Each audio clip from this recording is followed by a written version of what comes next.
What's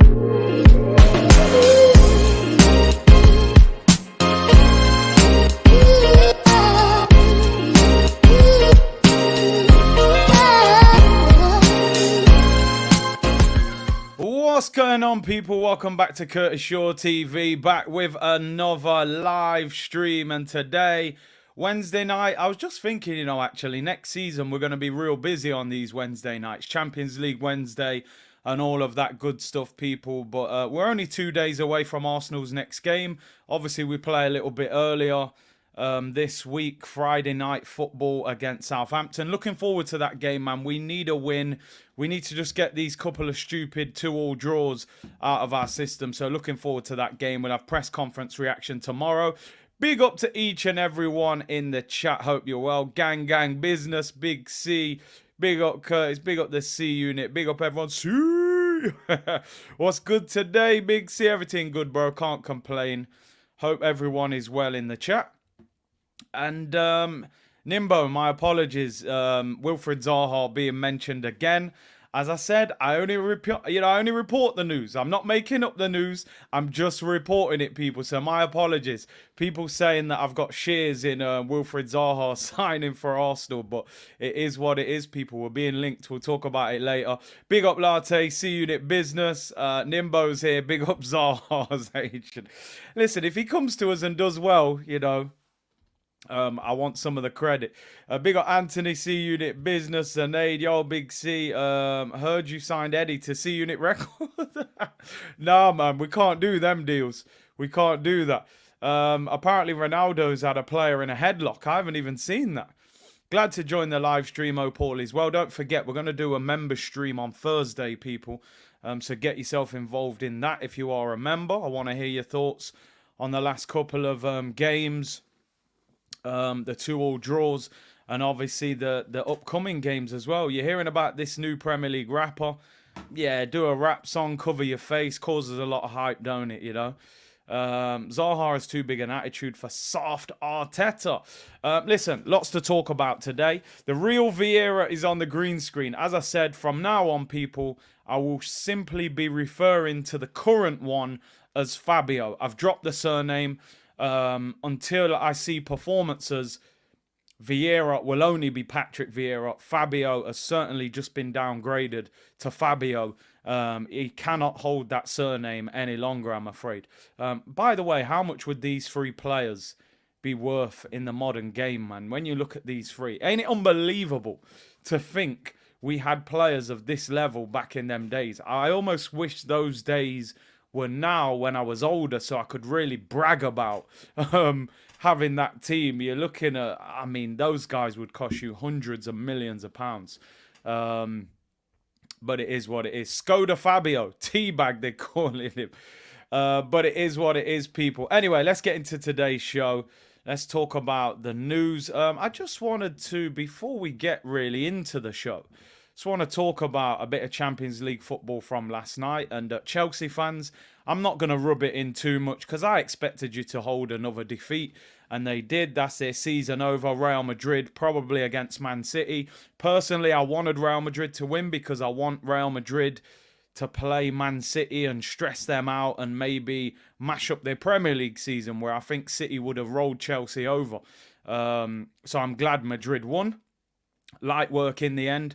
But a player that we've spoken about a few times on this show, and we have been a little bit split on him, I have to say, not me. I've tried to push this sale to the community. Some people have not really been a big fan of it, but did anybody see Rafa Leao yesterday?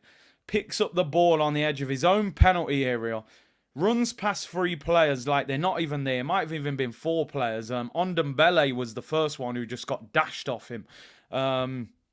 Runs 60, 70 yards, pace, power, puts it on a plate for Olivier Giroud. Giroud slaps it in. They drew the game 1-1, but Milan make the Champions League semi-final and could be heading for a Milan derby against Inter. Inter are 2-0 up against Benfica. And it gets you wondering, don't it? Because, first of all, one thing I want to say is that I don't even think this is a particularly good AC Milan team. I know they won the league last year, but I've watched them a couple times this year. Chelsea were battering them in the groups. Aubameyang was scoring. They're not top of the league. I look at that Milan team and think Arsenal could beat that Milan team. They do have a lot of pedigree and experience, is one thing you definitely can't take away from them. But Rafa Leao, a year left on his contract this summer. Top player. Was speaking to Thierry Henry actually on CBS after the game. And listen, if he doesn't sign a new contract before the end of the season, Arsenal should be trying to get this guy to the carpet.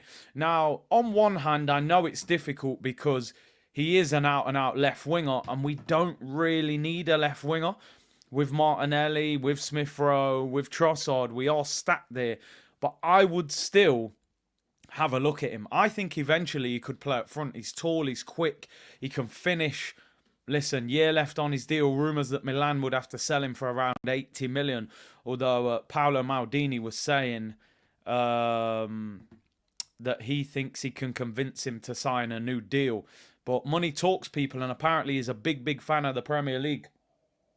But definitely gives me some inspiration that if Arsenal have a proper transfer window, you never know in the Champions League. Inter Milan, AC Milan, certainly not at their best of the last few years, and potentially head into a Champions League semi-final. So, without being disrespectful and trying to look ahead to the future, you kind of feel like Man City, Real Madrid semi-final, the winner of that will probably win the Champions League.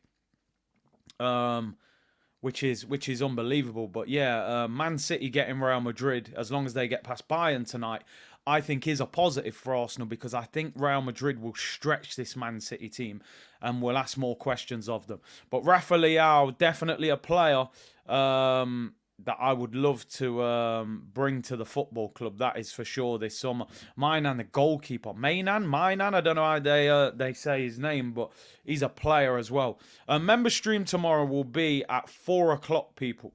4 o'clock tomorrow. Member stream tomorrow, 4 o'clock. Pencil it in if you're a member. If you're not a member, get yourself involved. Get joining and let me know your thoughts. I want to hear from you. I want to know what you think about the last couple of games.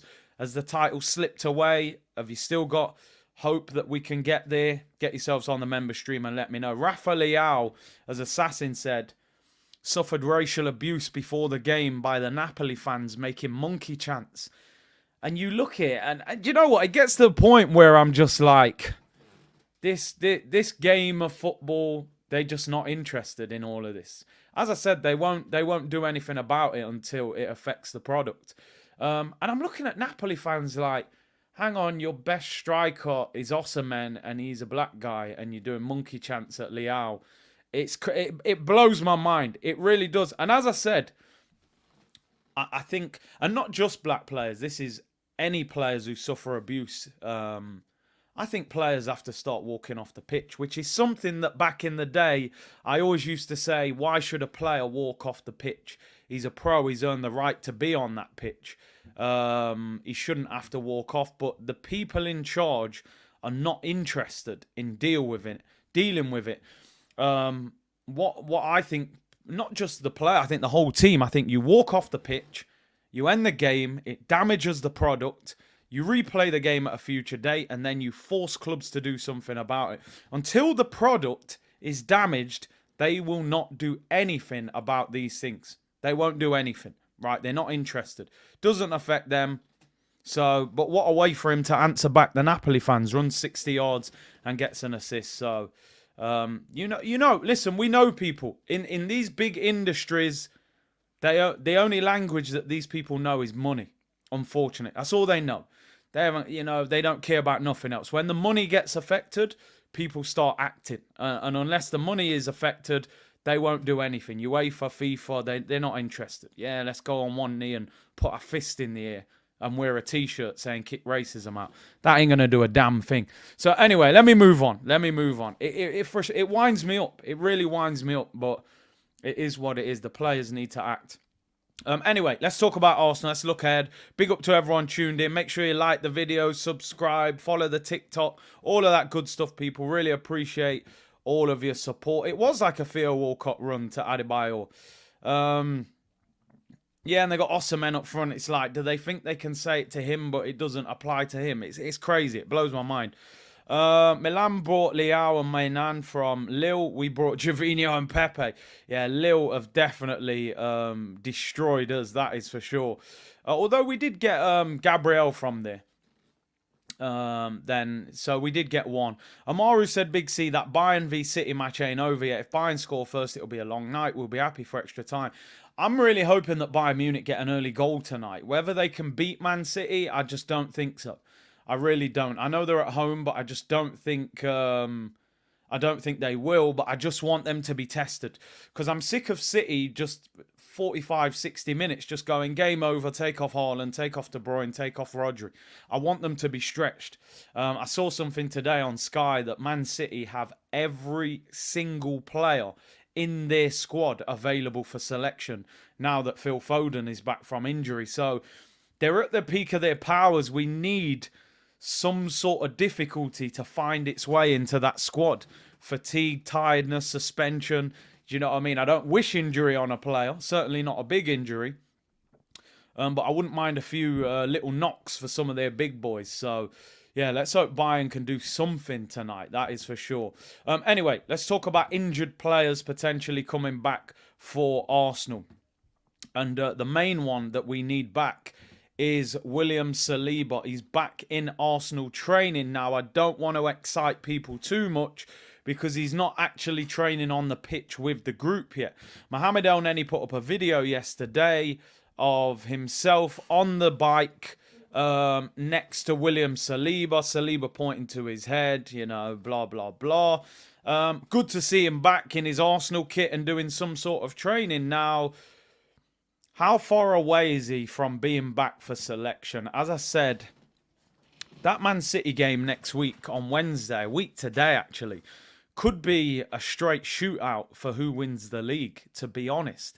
If we were to beat Southampton this weekend, which we should, we'd be 7 points clear of Manchester City. They would have 2 games in hand, which would put them only a point behind us going into the game next Wednesday. If we could beat them next Wednesday, which is a big ask, we would be 10 points clear. They'd have 2 games in hand. That would be an unbelievable position.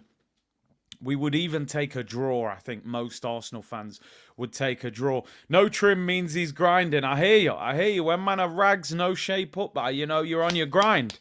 But anyway, listen, he was back in training in the gym. But just to give you the full story, I'm sure a lot of you have heard it. Let me just take that banner off so you can see the corner of the screen as well. Get my picture out of there. Arsenal are refusing to rule out the possibility that William Saliba could return for next Wednesday's crucial 6-pointer with Manchester City. The player is also said to be willing to do whatever it takes. Now, this is an interesting story today. Now, people are saying that Saliba is willing to risk his injury to play next Wednesday, right? Even if it means potentially harming him for the longer term. Back injuries are very, very difficult injuries to deal with in football. Luckily, I haven't had one myself, but I've been involved in football when players have had back injuries. They seem like one of the most difficult injuries to shake off. And they're saying that Saliba is probably going to need an operation at the end of the season.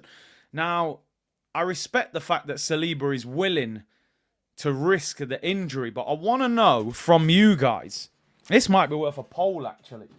Would you risk Saliba against Manchester City next Wednesday with the potential that this could rule him out long term if it went wrong? Now, you don't know. You might play him. He might get through the game and, you know, painkilling injection or whatever and massage and all of that.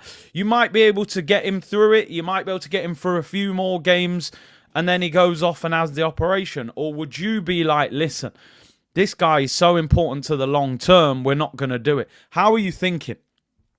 Is it short term? Listen, if he comes in against Man City and we win the game and he has a stormer and he doesn't play for the rest of the season, I'll take that. That's what some people may think. Or are you just thinking, listen, he's such a huge part of our future, we can't risk him being out for months? So I'm going to put the question, first poll of the day. Would you risk Saliba against Man City if it means he could be out long term afterwards? But obviously he might not. That's the upside of it. He might not. He could come through that game unscathed and be fine. But would you risk it? Because you know what Arsenal fans are going to say. If we play Man City, Rob Holding gets torn apart, people are going to say, why didn't we play Saliba? So it is a catch-22. It is definitely a catch-22 for Mikel Arteta. Risk his first title. And that's what I mean. There's a lot on the line, you know. When you play in such a big game, it's fine margins. I'll tell you my point of view. And listen, this is just me personally. I think if I was Saliba, I would be playing in that game if I could. I know it sounds very selfish because I'm just talking as a fan here. But if I'm him, he's never really won anything in his career. You've got an opportunity to create history here. I think he's going to risk it. And I think Arsenal are going to risk him. Obviously, the physio, the doctor's going to have to look over it and say, listen, it's probably good enough that you can get him through the 90 minutes. Or if you're winning, you take him off late in the game. Maybe you even play him against Man City and then you rule him out for the next couple of games, and try and get through them. The City game for me is a title decider in that if we draw it, I think it's still in a similar situation, but we're a little bit in a better position. If we lose it, I think Man City are completely in the driving seat. But if we win it, we're in a fantastic opportunity. So it's difficult because I probably sound very selfish and acting purely as a football fan when I'm speaking like this. I think Saliba will want to take the risk. I think if you've got Saliba at 80%, I mean, Tauria's saying if he's 75% fit or more, then risk him, then rule him out after the City game. I mean, the interesting thing is that after Man City, I believe next weekend we play Chelsea and then Newcastle. So those 3 games are really the 3 games that you're looking at saying that's where the title could be won and lost in those 3, in my opinion. They say, would you risk it for a chocolate biscuit, people? I think he's got to risk it. If you play that game and you're injured, that's it, season over. Go and have the operation straight away and relax. It's April. May, June, July, August. Season doesn't start till the end of August. That's 4.5 months to get him fit. If he wins you that game and that leads you to winning the title, I'm probably being a little bit selfish. But I think he'll try and play. But it depends how bad the back injury is. The fact he's back on the bike is a positive. Let me see what you're saying in the comments. Marcin Bolivian said, sounds like he'll be out for a while anyway if he needs an operation. Playing him delays the operation. Let him play if he can do it. And yeah, I think that's the point. Yeah, Shaquille, you're right. And after that, we play Brighton at home. But what I mean is, I think if Arsenal were to get through Man City, whether that's a win or a draw, beat Chelsea and maybe beat Newcastle, I would be confident that we would beat Brighton at home. But yeah, I hear what you're saying. They're still a top team and difficult to beat. Big up Jimmy, who's become a member of the channel. Hope you're in the member stream tomorrow. Members who've just tuned in, we're doing a member stream tomorrow at 4 o'clock. So get yourself tuned in for that. Aidan, thank you for the super chat. This guy has a massive future. If it's going to affect the rest of his career, I'd be cautious, although one player is not bigger than the club. I think, for me, obviously he's got to be at least maybe 80% fit. 70-80% fit. And hopefully, could you get some sort of game time behind closed doors? Because his match fitness might have dropped a little bit. If you get him at 80% fit or 75% or higher, I would start him. because I think that a 70%, 80% fit Saliba is still going to be better than Rob Holding. No disrespect. Players play through injuries. Players have pain-killing injections, take tablets, have massage, all these kind of things to get you through a game. So I would try and get him available. If he's not, then cool. If he's 50% fit, you can't risk it because he may not even be able to run properly. But I would try and get him available. Is that important to us, people? We're trying to win a title here. Big up Hayden with the super chat. Big up my brother Fran in the chat. Yes, community, hit the likes and no compromise with. Yo, big up my bro. Big up my brother. Hope you're well. Make sure you go and follow him. Wednesday for me is like, it's like a Premier League final. I know there is no such thing, but that is like a major cup final in my opinion. He will be desperate to play. He'll be desperate to play.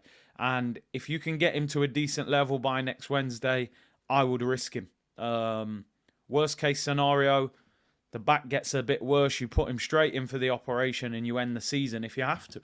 Remember the game he came off, it was precautionary. He was playing with that pain before. He can do it again for the chance of winning the title. It seems as if, and you're spot on here, Cody Mystified, it seems as if Saliba's been carrying this back injury for a while and he's been managing to get through games with it. Remember Ledley King at Tottenham used to have that problem where his knee used to inflame. He used to train once or twice a week, pain-killing injections, all of that. Cristiano Ronaldo's had something similar. I know players at clubs who've had similar things where they can't train every day because their knee inflames if they train too much. It can be managed. I think you've got to start him. If he feels pain during the game, then you take him off. Get Kim K back. Well, I think she might have mashed it up in the first place. But we'll see. As a former player, Curtis, would you risk it? I mean, listen, first of all, I've never had a back injury. And I know back injuries are a big problem in football. But I think I would take the chance if he's at a decent enough level. You know, if he's completely in pain and he can't run properly, then obviously you're not going to do it. He's just going to become a liability. But if he's at a decent level, he's playing the game as far as I'm concerned. I'm starting him and seeing what we can do. Can you imagine him playing and he cost us the game? Fans would go mad. But listen, I would understand. It would be painful. I'd be going crazy at the time, but I'd say you had to risk it. It's risk-reward, isn't it? On the flip side, if he keeps Haaland quiet and we draw or win, it's a genius move. But Hal B said, Big C trusting L'Oreal Holding. Listen, I can't trust it, I'm afraid. The hair is good and long, but the performances of Rob are not good enough. And listen, I want to say one thing because I've seen a lot of people saying things online about Rob Holding, and I've joked about him a little bit as well. You know, with me, nothing's malicious towards a player. Information and entertainment, people. But one thing that I think is clear, Rob Holding's come in and he's been okay in the 2 games. He hasn't been horrendous. He hasn't really caused many of the goals. He hasn't made no major, error. But it's Rob Holding. Rob Holding's average level is below the level that we require at the moment. There is no doubt in my mind that Rob Holding has had a negative effect on our defence. Gabriel had almost a telepathic viewpoint next to William Saliba. They've built up that partnership. Football is all about partnerships. Knowing that you can trust the player in that position and not really having to think about what they're going to do. So Gabriel hasn't looked as good next to him. And then Ben White is now not getting forward and overlapping Saka as much because he's worried that if he gets forward too much, Holding as the right centre-back is going to get exposed. So now Ben White is sitting back more. So now Saka is going 2v1 more in attack. He's up against the left-back and the left winger. It's noticeable that Saka has struggled more in the last couple of games since Holding has played at centre-back. So it's a domino effect throughout the team. It's not that I'm saying Rob Holding's been terrible for those 2 games. He's been okay. But it's not good enough if you're trying to win a title. It's not.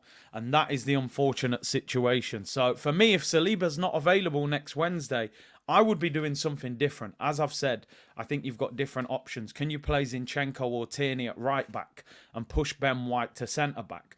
Could you play Kieran Tierney at centre back? He's played there for Scotland.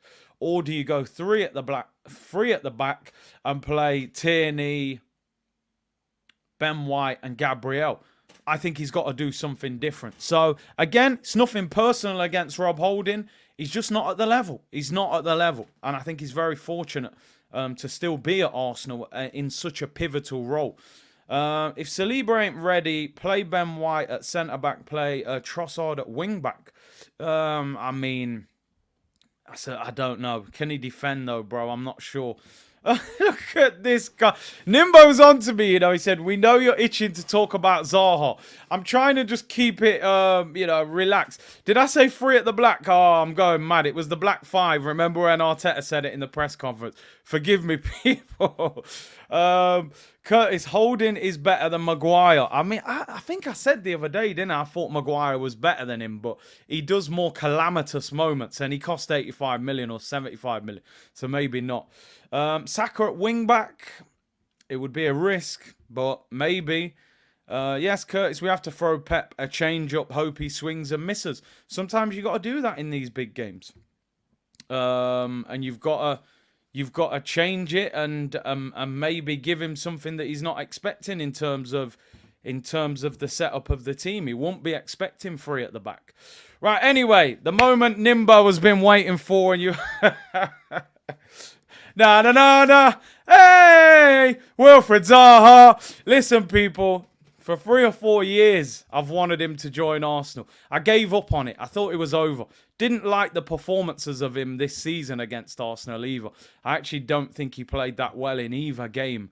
And I thought Ben White actually pocketed him, probably home and away. That used to be a good show, actually, home and away, Channel 5. But anyway, let me not go with that. But Wilfried Zaha to Arsenal. Listen, and don't blame me for this. Don't blame me for it. Even I said maybe it's a little bit too late, so I'm not accepting the slander. But it might be happening, people. It might be happening. Let me just read the story out to you. Reports coming out today. The situation between Arsenal and Wilfried Zaha is getting hotter and hotter. Maybe he's on the barbecue, people. Maybe the barbecue has been warmed up by Edu. The situation is getting hotter and hotter. Once again, Arsenal have expressed an interest in signing the Ivorian on a free transfer this summer. Oh, it was Channel 4 in its heyday, was it? Home and away. Then it went Channel 5. Once you go Channel 5, you know it's a problem. Like the old Europa League games. But listen, what do you guys think? And there's a second part to this story, actually, that I'm going to bring up in a second. But it's starting to... I don't really know where the rumours are coming from. Is it just his agent trying to get him a move? It's funny, because I'm going to be totally honest. No, people are coming for me in the comments. Listen, it's one of them.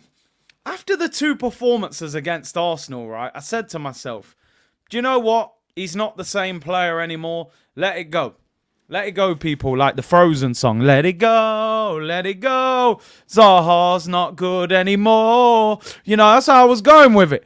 But you know what? Now it's getting linked, and I'm thinking, you know what? Zaha on a... Listen, I'm joking. As I said last time, I want us to go and get someone like Leroy Sané, although if he said what the rumours were with Mane, we'll leave that. But anyway... I would like us to go and get Leao or someone like that. Younger, more exciting, someone that's on the up rather than someone that's on the down. But again, I've said it before and I'll say it again about Arsenal. They like a cheap option. They will go TK Maxx and buy a nice shirt that's not in their size just because it's on sale with a red sticker. Half price. This is Arsenal. They got the new Ralph Lauren shirt, even though they're a medium, it's in an extra large. It don't fit. But Edu and them guys think it looks good. It don't look good, bro. It don't look good. They flew to Poland when Mudryk was in Turkey. I don't know what's going on here. They love a bargain. They love it. It would not surprise me if this deal happened. Do you know what? I haven't even spoke to Yannick about this Zaha situation. I am going to try and find out, though. I am going to try and find out. Let me read the second part of the story as well. People are absolutely onto me in the comments. Now, where the story gets even... It is red sticker settings. Where the story gets even more sort of expanded and where there's a bit more depth to it, maybe it's not just paper talk. Wilfried Zaha has apparently been offered £250,000 a week to go to El Nassr, who Cristiano Ronaldo plays for. It's believed he's rejected the deal as he wants to play in the Champions League. And this story today is saying that Wilfried Zaha has always seemed destined to join Arsenal. Speculation is expected to intensify in the coming weeks, with the forward reportedly turning down El Nassr. Mikel Arteta is said to have promised Zaha an important role next season. Oh, man, I mean, if this is true, it's crazy. I'm going to end the first poll because we're going to have to get a Zaha poll up. 62% of you said you would risk Saliba. 38% say no. Second poll of the day. I know I've asked this question before, but we'll ask it again. Zaha on a free this summer. Yes or no? Let me know. What I will say is this. I'm going to try for maybe 20, 30 seconds to try and put a positive spin on it. I'm going to try. No, MO7. You better relax, bro. You better relax. Listen, when we signed Jorginho, I even now I don't like that signing, but people tried to sell me that as a positive. I still think that he can offer something. I don't think he's the winger that we should actually be going for. I got to be honest. And I'm saying this, I have wanted Zaha at Arsenal for a while, but I'm honestly not here today saying that I think we should be. I do think that we should be going for someone like Leao or somebody who's got a bit more mileage left in the tank. This would be such a typical Arsenal deal. Honestly, it just screams out Arsenal. It screams out Arsenal. You know, we try and sign players. We should have signed him 3 years ago when he was really at it. We spent 72 on Pepe, and then 3 years later you signed Zaha on a free when he's past his best. It would be so typical of Arsenal, this. It would not surprise me. We do need wingers. Will we need a winger? As I said before, and a few of you have said it in the comments, for me, I don't know how Arteta would manage him. To be honest, he's gonna want to play first team football. I know the guy's character. He's got massive self-belief. I can't imagine him coming to Arsenal and just be willing to sit on the bench waiting for Saka to come off. He's gonna want to play. He's got that kind of ego and personality. The one thing is he's a massive Arsenal fan. The one thing I can tell you, if it does happen, from meeting him and speaking to him a few times, he's a big Arsenal fan. And I mean, like, he's a proper Arsenal fan, like we're Arsenal fans. Like, he wants Arsenal to win. You know, he's a proper gooner. And I know he would love to join Arsenal. I just don't know if, number one, can Arteta manage him? Number two, he is better on the left wing than he is on the right. I have seen him play right wing for Palace. There's no doubt he's better on the left. So, if you got Trossard, you got Martinelli, Smith Rowe, if he ever plays for us again, I just don't know if that's the direction I would be going in. I think you've got to be looking for other people before you go and sign Zaha. And he can play up top. He can, and he gives us a different option. Again, it screams out the Kroenkes. It's the Kroenkes. Arteta will probably go to the Kroenkes and go, right, I need a striker, or I need a winger, I need a centre mid, I need a right back, and I need this. And they've probably gone, well, instead of going 50 million, 50 mil, why don't you get Zaha on a free instead of getting Leao or someone for 70 million? You know what Arsenal are like, people. You shouldn't be surprised by this. You shouldn't. You know, we went for Mudryk at 80, we got Trossard at 20. Now, Trossard's been brilliant, but I'm talking in terms of finances. We get linked with a big, expensive glamour signing, and we end up signing a cheaper version. Yeah, Caicedo, Jorginho. You know how it goes. Oh, we're signing Luis Suarez, 40 million and a pound. we end up signing Lucas Perez, who we've never heard of, from Spain. It's typical Kroenkes. It's typical Arsenal. It wouldn't surprise me if we signed him. I'm going to be honest. It would surprise me massively if we signed him. But if we did, it does improve our squad. That's the one positive I can say. It improves our squad. Because you saw against Liverpool the other week, he didn't want to take Saka off. He didn't want to take him off. I think as a squad player, if he came with the mindset that I'm just joining my boyhood club, I love the club, I'll accept that I'm going to be a squad player, it's a free transfer. If he came with that mindset, I wouldn't even be totally against it. I wouldn't. He's still a good option to bring off the bench. If you've got Saka and Martinelli starting and you're bringing on Trossard and Zaha, that's better squad depth, you know. But as I say, for me, he shouldn't be top of the list. You should be trying to get other players before. But on a free, and he's being linked with other big clubs. So BX said Zaha is the most fouled player along with Saka, Jesus and Martinelli. Golazzo, big up Francesca. She said, I'd love to get him no-brainer on a free. Plus, he's got the beast mentality on the field. Yeah, he has. He's a big personality, although sometimes goes against him a little bit. If we sign Zaha, then we should get Caicedo, Tony and Cancelo. The one thing it could do, and again, I'm clutching here, people. I am clutching. The one thing it could do, if Arsenal are trying to sign a winger, Cormac's saying, do you get a cut? I wish I did.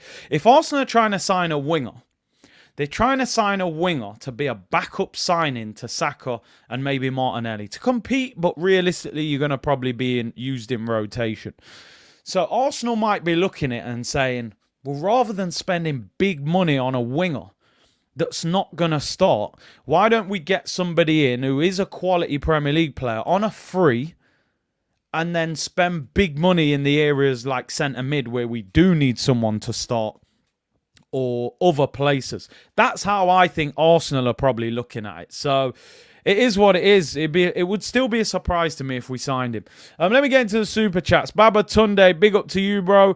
Arteta will have to be creative with the back line. Name an okay player in Man City. How can we compete with Man City with an okay player? It's a good point, isn't it? If you looked at Man City's team, on paper, their strongest starting 11. If I said to you, who is the weakest player in the Man City team, or they don't even really have a weakness, but if you look through that team, you'd say Ederson in goal's a top keeper, you got Kyle Walker, you got Stones and Diaz. Their weakest players probably Nathan Ake, if we're talking about starting 11. Some of you saying Phillips, but Phillips doesn't start. You'd probably say Nathan Ake, right? Because even in midfield, you're talking Bernardo Silva, De Bruyne, Rodri, front three, Grealish, Haaland, and probably Mahrez. They're all world beaters, really. You'd probably say Nathan Ake out of that starting 11. And yet Nathan Ake has probably been one of their best players this season. And that's the crazy thing about Man City. He's probably their weakest starting 11 player, and he's been one of their best players. You know, and that's the thing. He is very good, by the way. Very good. He's been one of their best defenders this season. Akanji, but, you know, I would imagine Stones and Diaz will start centre-back when they play us, although they have played Stones at right-back in that inverted role a few times as well. E. Ross said, according to reports, yeah, we all know how that one works out. Big up to you, E. Ross. He said, look at that Arteta smile on Big C's face. Go on, Wolf, lad! Get your dream move! Listen, if they spend big money in other areas, I'll get my head around it. We need the centre midfielder. If that saves you 50 million, go and get a big boy midfielder. Adnan, thank you for the super sticker, bro. Really appreciate it. Big up the Southern Gooner. He said, if he's free and not the only option, I'm cool. But you know how this lot work. Pick and pull FC. Listen, we know as Arsenal fans, Arsenal don't often do what we want them to do and what we expect them to do. We know that. We've known this for 10, 15 years. Arsenal don't often do what we want them to do, right? We wanted Gonzalo Higuain all them years ago. We didn't get him. We wanted Luis Suarez. We got Lucas Perez. Even Jamie Vardy, we didn't even get Jamie Vardy when we went for him. We wanted Kante, we got Xhaka. We end up with Dennis Suarez, and you know how Arsenal do business. Yeah, we're getting Caicedo, Jorginho. Whatever player we're really being linked with, we don't often get the main player. So, Arsenal won't address every position with a trademark big money signing. They just won't do it. Not with these Kroenkes running the club. They like to save money. They always like to justify deals. With Jorginho, it was like, oh, great experience. He's won all these trophies, Ballon d'Or nomination. None of it's relevant to the level of the player now, though. That's the issue. But wouldn't surprise me if they went cheap and got Zaha. So there we go. We'll end that poll on Zaha. 64% of you say yes. Get in there! Come on! Let's go! Na. Hey! Wilfred Zaha, the 64%. You know what you're talking about, people. Get him in. It's a free. He'll come off the bench. He loves the club. He's passionate. The 37% typing crazy. But anyway, we'll see. I don't think it will happen anyway. Nimbo says the poll is rigged. Wanted Benzema, got Shamak. You remember them days there? Wild. Summers, I used to be so excited. June, July. Oh my God, we're signing Benzema. We're signing Higuain. We're getting Luis Suarez. We're going to win the league. Who's this guy? Marouane Shamak with wet look. Brill cream in his hair. Lucas Perez. I had to find out. I didn't even know who Lucas Perez was. I'd seen him on FIFA. He had a team of the season card that year. Well, it's all mad people. Arsenal, They like to go cheap, people. Samuel said the analogy you gave on Monday about Pep lurking from the background and Arsenal running with their shoelaces untied made me laugh all day. Listen, like I said, people, it's Usain Bolt's in lane 2 chasing after us. You got to be faultless to win that race. You know what I mean? Johan Blake. You know how many times I've seen Johan Blake in first place at 50 metres and then Bolt kicks into gear and next minute, he's doing all that celebration with the gold medal round his neck. You got to put in a faultless performance to win this title, people. Soul Glow Shamak. He actually started so good when he came in and it just went downhill from there, didn't it? Benayoun, man like Yossi, lost 8-2 to Man U. Next day we signed Benayoun. We actually signed Arteta that day as well. I actually remember that day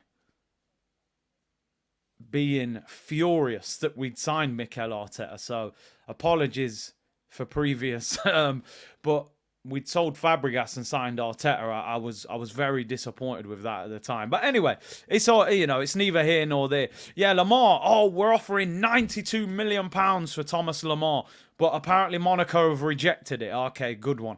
We probably offered them £8 up front and 91 point something million over 15 years or something. Big C loves a Bolt analogy even more. It's all I can think of. You're in lane 1 and Zaha and Bolt's chasing you. Man said more than he does Zaha. Good they're not doing the Todd B on us. Todd B's having a nightmare. Yanam Villa, we've been there, man. You've all been there. Julian Draxler. There's a lot of them. Yeah, Andre Santos, probably the worst Brazilian defender in the history of football. Big up Leo said, well, go on, Big C. Finally caught a live one. It's midnight in the US. Big up to yourself for staying up, bro. Dodged a bullet with Lamar. Imagine we paid 90 million for him. Definitely wasn't worth that much.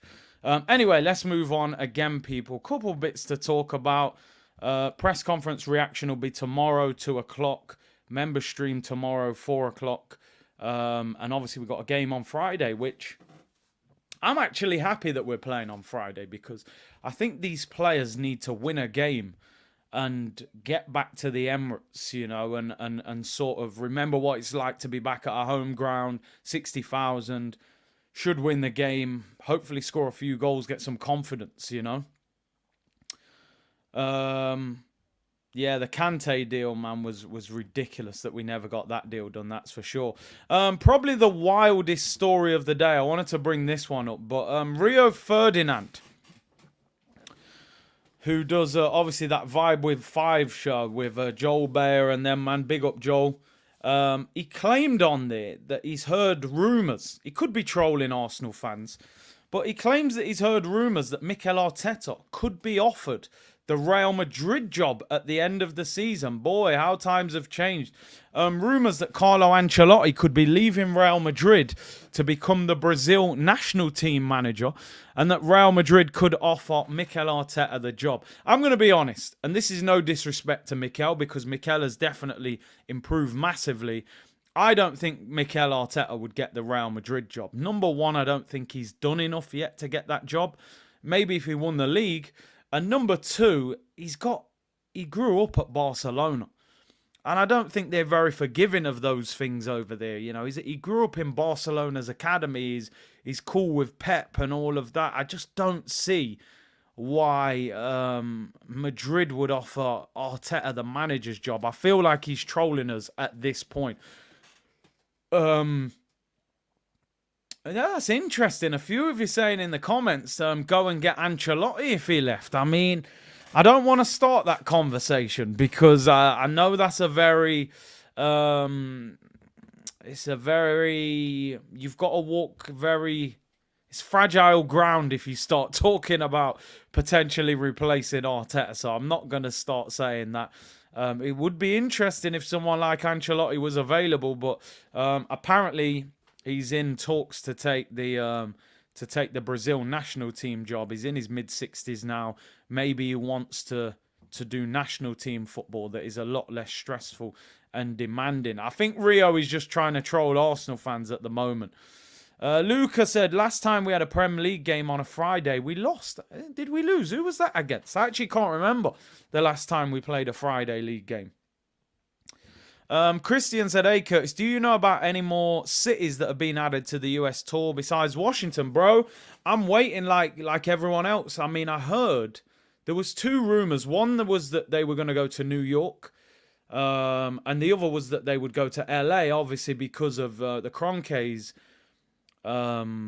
with the stadium in LA, which would make sense. I was really surprised they didn't do LA last year.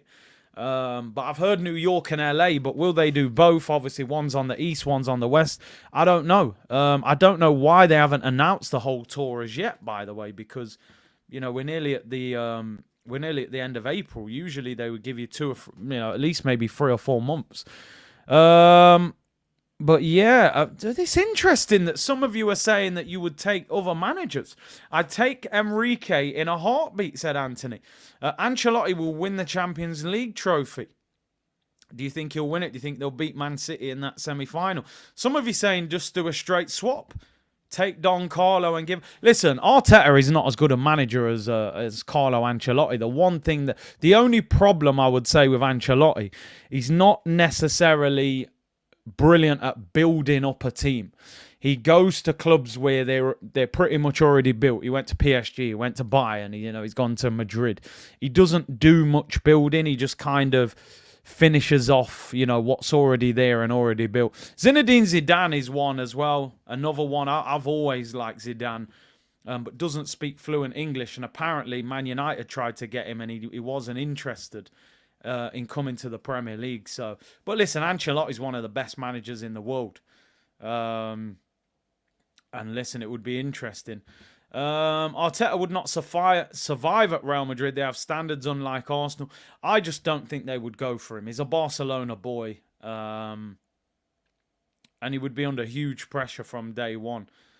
Let me get into these couple of super chats. So Gunnarola said, how about this back four against City? Tierney, Gabriel, White and Zinni at right back. Bring on Holding for free at the back to hold on to Ali. I think that could work because Zinni doesn't actually really stay at full back anyway. He drops into that sort of defensive midfield role. So I think that would be possible, in my opinion. I think that's one of the best suggestions. If I'm being honest, I think you could put Zinni at right back because he can use both feet. You know that Jack Grealish is going to cut inside towards Zinchenko's left foot. So I actually think that's a brilliant shout. I think that's one of the best suggestions. I just don't think you can play Holding. I'm sorry. Against Haaland. Evan said, let's go upper level. Let's get Carlo. I mean, it would be interesting. Big up Evan. Keem said we'll be linked with Zaha or some of then end up with Wilfred Bonny. Probably. Man like Wilf. We were linked with him actually when he was at Swansea, I think. When he kept banging goals in and then obviously Man City got him. So yeah, it will be interesting. Grealish is better at the moment. He's definitely better. The chat has a case of new toy syndrome. A lot of you won't know what we'll lose if Mikel leaves. Yeah, listen, it depends the way this season finishes. Listen, there's no way he's going to leave the club in the summer. Of course, he signed a new deal last year. He's got, I think, 2 or 3 years left on his contract. But I think there will be a point when Arteta's going to have to... What I would say with Arteta and Arsenal, and this is a big if. Listen, if we win the league this year, forget it. You're an icon. You're a hero straight away.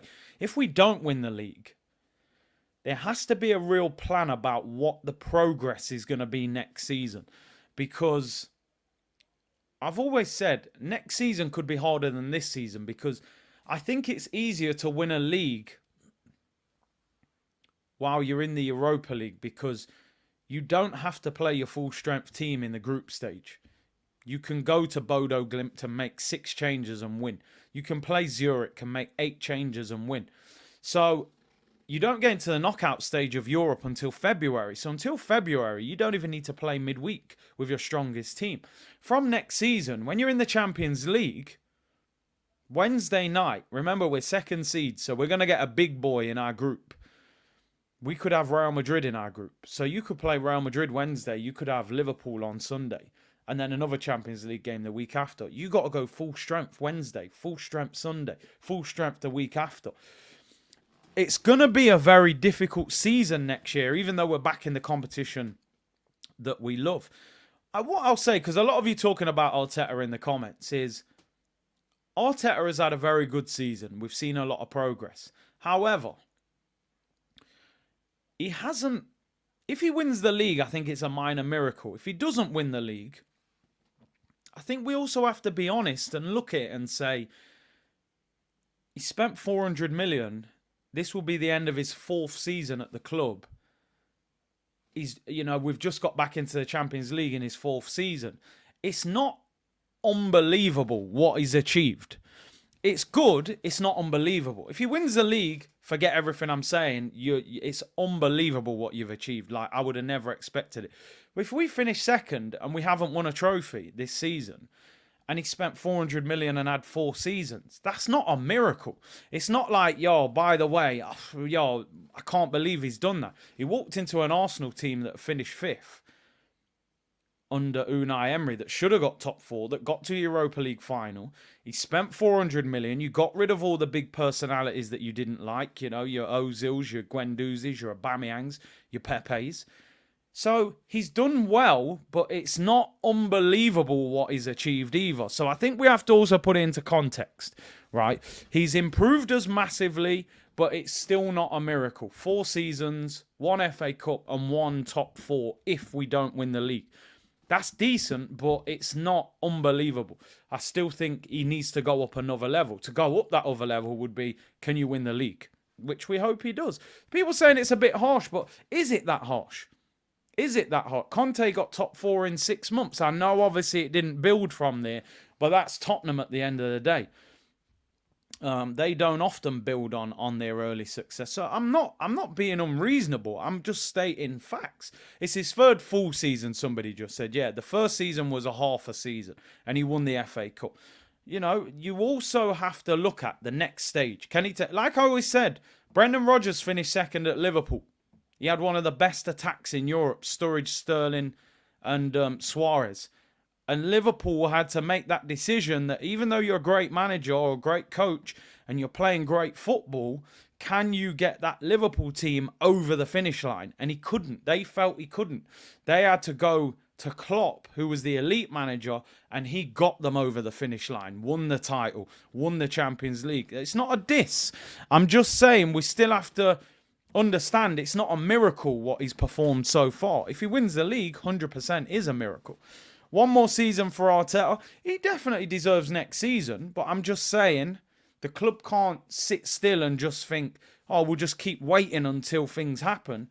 I think, yeah, you give him another year and you see what happens next season. Curtis, hear me out, bro. It seems there are some Arsenal fans that worship Arteta more than the club. If we don't win the league, we are bottlers. I'll look to bring in Roberto Mancini, Premier League winner. We've always had this at Arsenal. I don't know why it happens. Not everyone. I'm not saying this for everyone. It happened with Wenger. There was a point where people seemed to love Wenger more than the club. And there'd be constant arguments on the terraces about Wenger. The same thing started to happen with Mesut Ozil. He was like, you couldn't say a bad word about Mesut Ozil. And it now seems to be Arteta. You know, he will get the praise for the success. But you have to also give him the constructive criticism. Anybody in any form of life, any job, people will always say, what have you done well and what do you need to improve on? Ultimately, we have to look at, if we don't win the league, what is the progression from next season? I think you've got to keep us in the Champions League and you've got to start ticking over winning trophies. So it'll be interesting. That Liverpool 2013-14 is better than this Arsenal team. The attack was definitely better. Their defence was quite open though. Skirtle and them, man. But they were ruthless going forward. Stan culture in football is the worst. Listen, I understand that some fans love a manager or a player or whatever. But we've also got to look at the best progression of the club. I'm not saying for a second get rid of Arteta in the summer. I'm saying if we don't win the league, you have to look at, okay, why did we not win the league? What can we do better? What do we need to do moving forward? How, you know, what is the next step is what I'm sort of saying. Hope Saliba plays v City. We look solid with him. Max said, MXN said, Curtis, when Arteta came in, we had easily the worst squad of the top 6. Even teams like Villa and West Ham had better teams than us. Absolutely, totally disagree with that. At no point, listen, and a lot of people do this, and I respect your opinion. I respect your opinion. At no point was our team worse than Villa and West Ham. So let's not do that, bro. He walked into a team that had Mesut Ozil, Guendouzi. We'd only signed Pepe a year before. We had Lacazette, who was player of the season the year before. We had Aubameyang, who was Golden Boot winner the year before. There is no chance that West Ham or Villa had better teams than us. That is an exaggeration. And so I get it. We want to give him his flowers. I've got no problem giving him his flowers. But let's not pretend he was walking into Crystal Palace. He was walking into an Arsenal team that had the Golden Boot winner of the Premier League in Aubameyang. You know, what this team was decent going forward. We had a shocking defence. Bellerin and Mustafi and them, man, there. The defence was poor. He had Kieran Tierney, though. And he had Leno. And he had Emi Martinez. So you could say we needed a couple of defenders and maybe a centre mid. So it wasn't as bad as we're making out. It was not worse than West Ham and Villa. Curtis, would you take Sancho at Arsenal? Probably not. He's on 350 grand a week. He's not worth it. I like Sancho, but I wouldn't want him now. I think the mediocrity all stems from the owner. If the owner really wanted to win, it will trickle down. And I agree with that. And you hear me say this all the time. Blame the Kroenkes. Blame the Kroenkes. It's them. It's them. If Arteta asks you for 2 players and you get him 2 different players, then I can't blame him. He didn't even ask you for these 2 guys. I said there has to be a point, even though Trossard is a very good signing, and Jorginho I don't think is a good signing, but it is what it is. There has to be a point where the manager's getting his number 1 targets. Pep, you can see that Pep asked for Rodri. He asked for Ruben Diaz. He asked for Haaland and Jack Grealish. You can just see it. They're his players. They play his way. If Arteta is saying, get me that, then get it for him. Because then when you get him that, he's got no excuse. They need to back him properly. Like, properly as well. I always say the Kroenkes are a bigger problem than the manager, in my opinion. That I think the manager is doing well with them guys as owners. If we had different owners, I think Arteta would have us in an even better position. Because I still think we have a pretty average squad. I think we have a good starting 11. I don't think we have a great squad. In a couple of positions, we have decent players that can come in. You know, obviously Trossard and stuff like that. But we're still 3 or 4 good squad players and 2 or 3 good players in the starting lineup away. So, yeah, I blame the Kroenkes. I honestly blame the Kroenkes. Edu, sometimes it's difficult with Edu because we don't get the full story. So you look at Mudryk and you think, okay, Edu flopped the Mudryk deal. But ultimately, how much money was he given to get the deal done? So sometimes we don't know if it's him. If I say to you, there's 80 million, go and get Mudryk, but you can only pay 15 million up front and the rest you've got to pay over 7 years. And then Chelsea go, we'll give you 40 million up front and we'll give you the other 40 over the next 2 or 3 years. Then the 80 million looks a lot different. You know, you've given him a difficult circumstance to work with. So is Edu flopping the deal, or is it the way the money is being given to him that is making him flop the deal? That's the question. We don't really know the answer to that. So sometimes it's hard to say whether Edu is the problem, or is it the Kroenkes, or is it both of them. Ultimately, what we know is that Arteta is not the one who negotiates the transfer. He just says the player that he wants. Gunnar Graham said the Ukraine war donation got the deal over the line. Possibly. I want the Kroenkes to back Arteta if we win the league. Will they do that? Who knows? Listen, if we win the league, they've got to back him because we need to build on that and create long-term success. And if we don't win the league, they've got to back him maybe even more because you've got to say, okay, why did we not win the title? Maybe you didn't back him properly in January is why we didn't win the title. So they have to then go and back him, you know? Nazia said Edu isn't selling anyone. That's a major, major downfall of Arsenal. We are absolutely horrendous at selling players. And that will affect us with financial fair play because you can't just spend. And they go, okay, that's fine, but who have you sold over the last few years? Oh, okay. You got 9 million for Guendouzi and 3.5 million for Mavropanos and 5.5 for Lucas Torreira. The club have to start making money. We've got a lot of players out on loan that need to be sold this summer. Curtis, I believe you dodged a bullet with Mudryk. I think one thing with Mudryk, what we're seeing at the moment is it's going to take him a long time to adjust to the Premier League, and he's in a team that's disjointed at the moment. He doesn't look worth the money. I still think he's a good player. Halcyon said the Viking must be licking his lips at the prospect of playing Boldin. Double shift for Gabriel. Goes back to what I was saying about Kivior. Listen, said it many times. If you're Haaland right now, you're looking at Rob Holding like, I'm gonna rip that defence apart, mate. So, yeah, we're going to have to come up with a plan or get Saliba back somehow. Luca said, hey, I was wondering if you got my DM. I will check. I'll check after this, bro. Big up to you, Luca. Thank you for the super chat. Evan said, Arsenal need a trophy every season. He hasn't. Equals sacked. Oof, harsh. SG said, if Leicester go down, Maddison would cost 20 million. I would take him for that and get rid of Fabio. I won't even say the second name. We're stopping at Fabio now. Listen, I just think when you're at Arsenal, if you can't win the league, right, which we haven't done in the last few years, do your best to keep trophies ticking over. Keep yourself relevant. And obviously this season, I feel like we've sacrificed those other trophies to go for the league, which really you want to see us go and get that league title. Obviously, it's going to be difficult, but I just want to see a plan in place that if we do win the league or don't, make sure you move forward, because now you've got no excuse for not doing good business in the transfer market, because players will want to play for this Arsenal team because they'll see the progression, they'll see the style of football and think, I wouldn't mind being a part of that, which is why Declan Rice and those guys probably want to sign for us. Anthony Scott said, all parties are to blame if we don't win the Prem. The owners for hiring Edu for his inability to buy and sell adequately, Arteta for his in-game naivety, and the players for lacking the minerals. That is a brilliant, brilliant comment.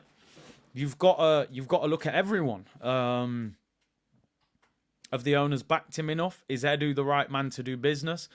Is Arteta learning quick enough in-game? And are the players ready? Do they have that winning mentality yet? So we'll find out. We'll find out over the next couple of games, that is for sure. But that's a great, great comment. It's definitely something I always think it starts at the top. Any football club, if you've got a really ambitious and a smart owner, he puts the money in and he hires the right people. That is the starting point of any successful football club. Our most successful period was when David Dean was handling the affairs and he was spot on, and then it just trickled down to Wenger, to the players, and that's where all the success came from. You look at Liverpool, FSG, they got Michael Edwards, he was able to work with the money. Klopp was doing great business and they had success. City have the same thing, great structure in place, Pep, and it all works, it all connects. I think that's the one thing that we still haven't quite got at Arsenal. From the top to the players, there's still a couple little bits that aren't quite where they need to be for us to get back to the top. And I think that's mainly with Edu and the owners. Because I've got no doubt, you look at the way Arteta's got the team playing football, that you think to yourself, if you give him even better players, how good can he make this team, you know?